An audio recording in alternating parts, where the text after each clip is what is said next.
ఇక కొలువుల జాతరనంట ఈ నెలాఖరులో 18,000 పోస్టులకు నోటిఫికేషన్. గత 7 నెలలుగా నిలిచిపోయిన ప్రక్రియ ఎస్సీ వర్గీకరణ చట్టం కోసం ఆపేసిన రాష్ట్ర ప్రభుత్వం ఇప్పుడు క్లియర్ కావడంతో జాబ్ క్యాలెండర్ రీషెడ్యూల్ చేయాలని నిర్ణయం. వివిధ ప్రభుత్వ శాఖల్లో వేలల్లో భర్తీ కానున్న పోస్టులు. రాష్ట్రంలో గత కొన్ని నెలలుగా నిలిచిపోయిన ప్రభుత్వ జాబ్ నోటిఫికేషన్లు ఇక ఒక్కొక్కటిగా రిలీజ్ కానున్నాయి. ఎస్సీ వర్గీకరణ చట్టం రావడంతో జాబ్ క్యాలెండర్ను ప్రభుత్వం రీషెడ్యూల్ చేయనున్నది. దీంతో గ్రూప్ 1, గ్రూప్ 2, గ్రూప్ 3, గ్రూప్ 4 పోస్టులతో పాటు పోలీస్, గురుకుల రిక్రూట్మెంట్ బోర్డుల నుంచి నోటిఫికేషన్లు వెలువడుతున్నాయి. అయితే ఎప్పుడు ఏ పరీక్షలు నిర్వహించాలనే దానిపై రాష్ట్ర ప్రభుత్వం మరోసారి స్పష్టత ఇవ్వనున్నది. ఇందుకోసం మంత్రుల బృందం ప్రత్యేక సమావేశమై నిర్ణయం తీసుకున్నట్టు సమాచారం.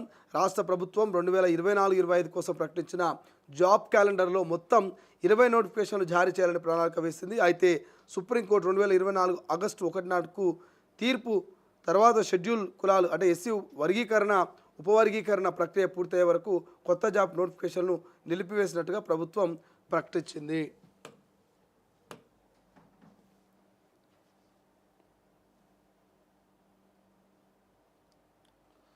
ఈ నేపథ్యంలో 2024 ఆగస్టు నుంచి కొత్త నోటిఫికేషన్లు జారీ కాలేదు. అంటే 2024 సెప్టెంబర్ నుంచి షెడ్యూల్ చేసిన నోటిఫికేషన్లు అన్నీ ఆగిపోయాయి. ప్రతి పరీక్ష నిర్వహణకు అటు ఆల్ ఇండియాతో పాటు ఇతర పరీక్షలన్నింటినీ పరిగణలోకి తీసుకొని షెడ్యూల్ చేయాల్సి ఉంటుంది. పైగా ఈ 7-8 నెల కాలంలో కొన్ని శాఖల్లో రిటైర్మెంట్ పెరిగాయి. దీంతో మరోసారి ఖాళీల సంఖ్యను తీసుకొని అప్డేట్గా నోటిఫికేషన్లు రిలీజ్ చేసే అంశాన్ని కూడా ప్రభుత్వం పరిశీలించినది. ఈ నెలాఖరులోగా 2 నోటిఫికేషన్స్ అంటే మహిళా శిశు సంక్షేమ శాఖలో 14,236, అంగన్వాడీ హెల్త్ డిపార్ట్మెంట్లో 4,000కు పైగా పోస్టులకు నోటిఫికేషన్లు ఈ నెలాఖరులోగా రిలీజ్ చేయాలని ప్రభుత్వం ప్లాన్ చేస్తున్నది. ఆర్టీసీలో 3,000 పోస్టులకు పైగా భర్తీకి ప్రభుత్వం అనుమతించినట్లు ఆర్టీసీ ఎండీ సజ్జనార్ వెల్లడించారు. కాగా మిగిలిన శాఖల నుంచి ఖాళీలపై స్పష్టత రావాల్సి ఉంది. జాబ్ క్యాలెండర్ ప్రకారం ఈ ఏడాది ఏప్రిల్లో పోలీస్ రిక్రూట్మెంటు, మేలో గ్రూప్ 2 సర్వీస్కు సంబంధించి నోటిఫికేషన్ ఇవ్వాల్సి ఉంది.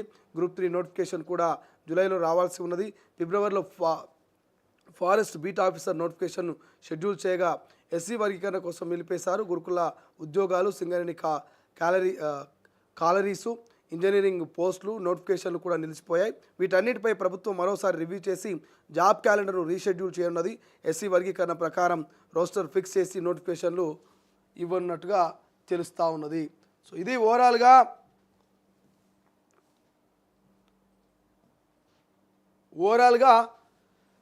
తెలంగాణలో కొలువుల జాతర కొలువులు తీరన్నట్టు తెలుస్తోంది.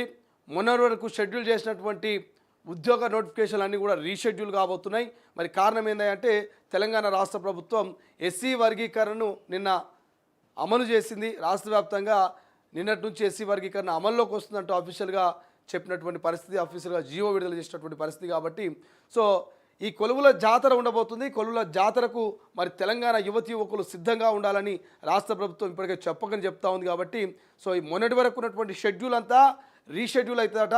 సో సమయం పెరిగే అవకాశం ఉంటుంది. ఎందుకంటే చాలామంది అనుకున్నారు ఇక సమయం లేదు, ఖచ్చితంగా ప్రిపేర్ కావాలి, మరి తక్కువ టైం ఉందని చెప్పేసి గంటలు తరబడి గ్రంథాలయాలకు కూర్చొని వాళ్ళు చదువుకున్నటువంటి పరిస్థితి, గ్రంథాలయంలో పరిమితమైనటువంటి పరిస్థితి. సో కొంత షెడ్యూలు మార్పులు ఉండడం వల్ల కొంత సమయం కూడా పొడిగించే అవకాశం ఉంటుంది.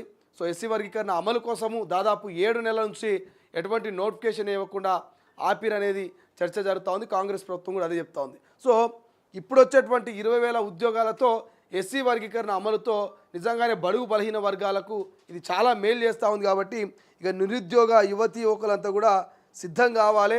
ఉద్యమాలు ఆపి ఇక నిరుద్యోగులంతా కూడా మరి ఉద్యోగాల కోసం సిద్ధమై మీరు కనుక అహార్నిశలు కష్టపడితే మంచి ఉద్యోగం వచ్చేటువంటి అవకాశం ఉంటుంది. కాబట్టి చూద్దాం, మరి రాష్ట్ర మంత్రివర్గము ప్రభుత్వము భేటీగా ఉన్నదట. ఇప్పటికే ఇంకా ఆర్టీసీలో 3,000 ఖాళీలకు 3,000 భర్తీలకు అవకాశం ఉందని సజ్జనార్ చెప్పడం, ఇక శిశు సంక్షేమ శాఖ మంత్రి సీతక్కకు సంబంధించి 14,000 ఉద్యోగాలకు సంబంధించి ఈ నెలాఖరులోగా మరి భర్తీ చేసేందుకు నోటిఫికేషన్ వచ్చే అవకాశం ఉందని చెప్పడం, ఇట్లా అన్ని డిపార్ట్మెంట్లలో ఖాళీలను వెతుకుతావరట. ఖాళీలను ప్రకారం మరి రీషెడ్యూల్ చేస్తావరట. దానికి సంబంధించి ఒక సమీక్ష నిర్వహించుకొని మరి ఈ జాబ్ క్యాలెండర్ రీషెడ్యూల్ ఎట్లా ఉండబోతుంది, ఏ టైంలో గ్రూప్ 1, ఏ టైంలో గ్రూప్ 2, ఏ టైంలో గ్రూప్ 3, ఏ టైంలో గ్రూప్ 4 ఉద్యోగాలు, ఎప్పుడు ఫారెస్ట్ బీట్ ఆఫీసర్ ఉద్యోగాలు, ఎప్పుడు కానిస్టేబుల్ ఎస్ఐకి సంబంధించినటువంటి రిక్రూట్మెంటు మరి నోటిఫికేషన్లు, ఇట్లా ఏవి ఎప్పుడు ఉండబోతున్నాయి అనేది మరి జాబ్ క్యాలెండర్ రీషెడ్యూల్ చేయబోతున్నట. నిజంగానే తెలంగాణ నిరుద్యోగులకు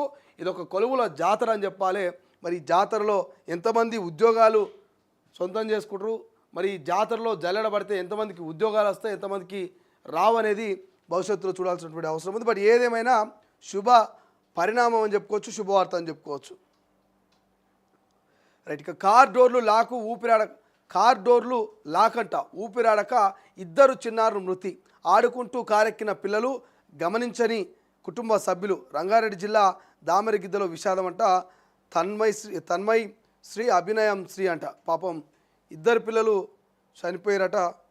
బాధ అనిపిస్తుంది. ఇద్దరు బంగారం లెక్కున్నారు పిల్లలు, ఆడపిల్లలు ఉన్నట్టున్నారు. ఇద్దరు పిల్లలు కూడా చూడండి ఒకసారి, ఇద్దరు పిల్లలు కూడా తన్మయశ్రీ అభినయశ్రీ ఇద్దరు పాపం మృతి చెందిరట. సో మీ అందరికీ ఒకటే చెప్పదలుచుకున్నా, ఈ పొద్దు రేపు ఇట్లా ఊర్లలోకి పోయినా కూడా ఇంటికి ఒక కార్ అయింది.